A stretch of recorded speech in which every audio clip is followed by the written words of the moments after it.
We're here at the Hit Factory Boxing Gym in Las Vegas, Nevada. I'm about ready to go in to interview Eddie Mustafa Muhammad, the former light heavyweight champion of the world.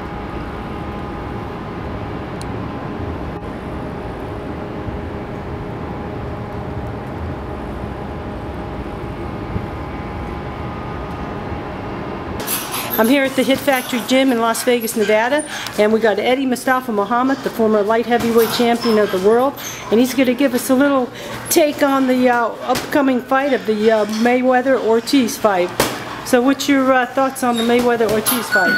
First of all, I think it's a great fight for us boxing fans, and I commend Floyd and Victor Otiz for giving us the opportunity to watch them prepare for battle. As far as the winner, again, I think we as fans are winners for these guys bringing this fight to us. Okay, on the real winner now, this is what I see. I see Floyd, he will probably give Victor one round to feel him out, and then he will probably just start to dissect Victor like he did Shane Mosley. We got to remember one thing.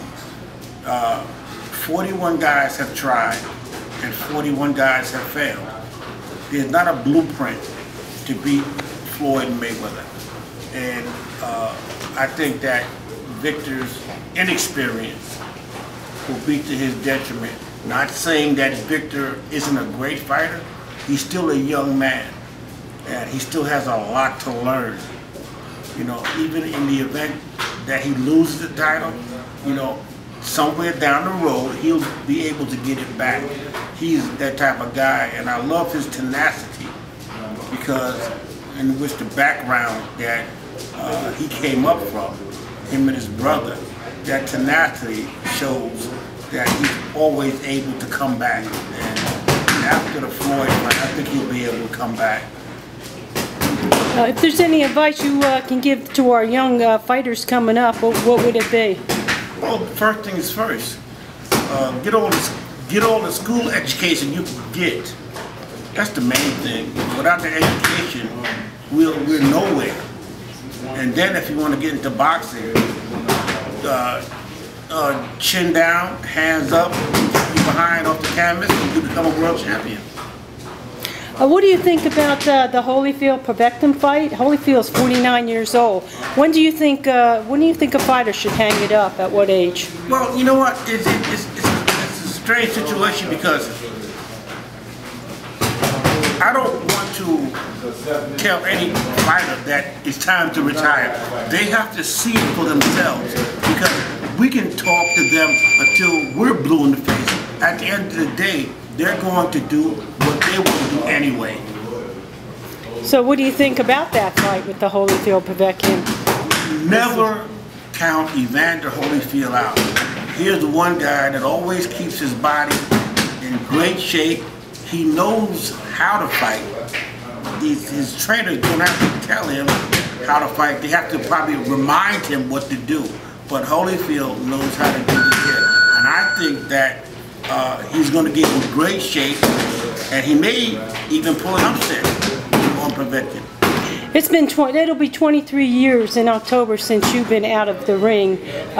Your last fight was in 1988. You're 59 fights, 8 losses, 1 draw, and 39 KOs.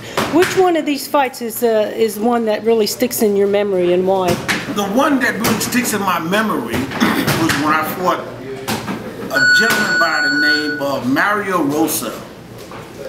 He was up and coming, as we both were, out of the New York area. He's from New Jersey, basically, from Patterson, and I'm from the Brownsville, Brooklyn section of New York. And he had a great following. He was beating a lot of guys, and like I said, we were both up and coming, and they matched us up. Teddy Brenner, the greatest matchmaker of all times, Teddy Brenner, matched me and Mario Rosa up in the Felt Forum in the Garden. Sold out crowd. He had his fans, I had my fans, and it was a great fight. He knocked me down in round 6, and again in round 7. And I got up and knocked him cold out in round 8. It was a great fight. I think he's still asleep now. It was a great fight. Some of the fans think that we're losing a lot of our fans to the UFC. What do you think's wrong with boxing today? Well, I think that boxing is becoming a business. It's no longer a sport. I mean, you got guys coming in with all kind of advertisement on their trunks, tassels on their shoes, all kind of advertisements, but they don't take the game serious. You know, that's what we miss. We miss having an ABC, CBS, NBC network fights. We don't have that anymore. That's how I came up on with the network fights. You know, every Saturday, Sunday, there was a fight on any of the networks. Sometimes they would show network fights twice on one day, in one day. We don't have that anymore. We don't have a farm system. So that's why we're struggling big time. Do you feel that the young fighters are brought up a little bit too fast than when you were coming up? Without a doubt. Some of them haven't even learned the craft. Some of them don't know left hook from a fish hook, uppercut from a cold cut. But yet they're fighting for world titles. You know, I've learned my craft. If I'm not mistaken, I got my first world title shot after I had over 25 fights.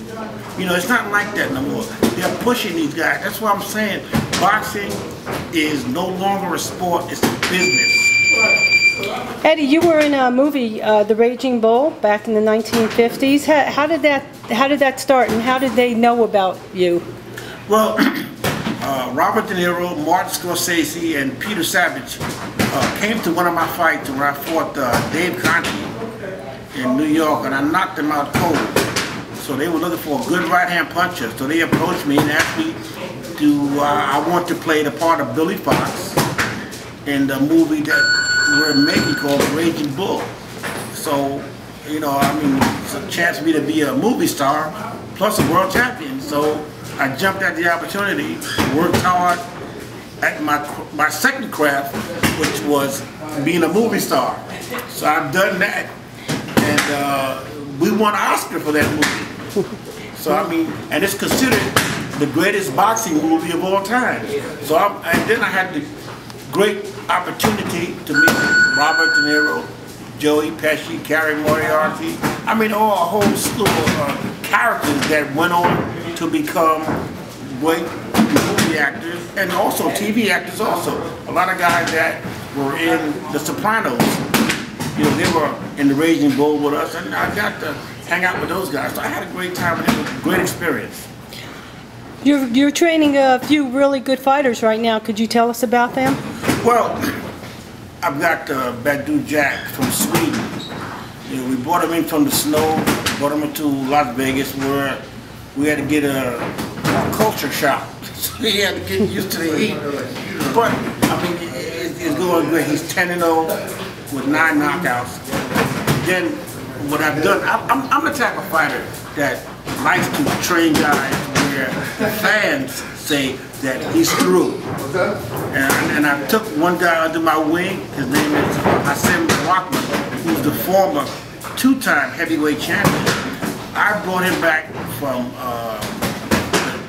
from being up in obscurity all the way back to #1 contender status. And we're in line to fight Alexander Povetkin within 6 months. So I'm proud of that move, but it's going to be even bigger accomplishment when he wins the world heavyweight title for the 3rd time. And I hear you have Hassan Rockman. Yes, Hassan, that's what I'm talking about. Okay. Exactly. Yes. Okay, well, thank you so much, and say hi to Richard Schwartz, my man, my buddy, Donatella, my girl. Listen, we still got to win that championship.